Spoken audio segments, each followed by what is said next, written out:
कामिका एकादशी व्रत कथा पद्म पुराण के अनुसार भगवान श्री कृष्ण ने धर्मराज युधिष्ठिर को सुनाई थी। यह कथा अनजाने में हुए पापों से मुक्ति और मोक्ष प्राप्ति के महत्व को बताती है। कामिका एकादशी व्रत कथा। प्राचीन काल में एक गांव में एक क्रोधी और बलवान जमींदार रहता था। एक दिन उसका एक ब्राह्मण से गंभीर विवाद हो गया। गुस्सा बढ़ने पर जमींदार ने अनजाने में ब्राह्मण की हत्या कर दी।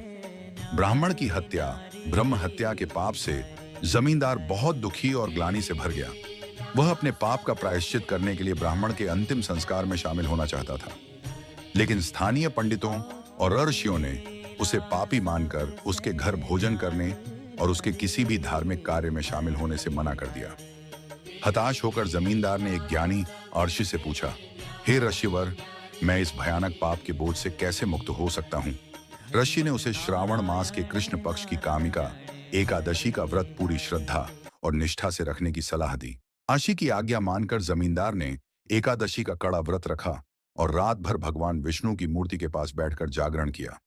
उसकी सच्ची भक्ति देखकर भगवान विष्णु ने उसे सपने में दर्शन दिए, उसके अनजाने में हुए पाप को क्षमा किया और उसे मोक्ष का वरदान दिया।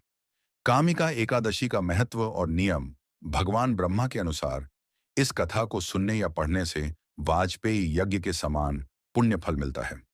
तुलसी पूजा। इस दिन भगवान विष्णु को तुलसी दल अर्पित करने से सोने चांदी के दान से भी अधिक पुण्य मिलता है। दीपदान। शाम के समय तुलसी के पौधे या मंदिर में घी या तिल के तेल का दीपक जलाने से पितृदोष शांत होता है।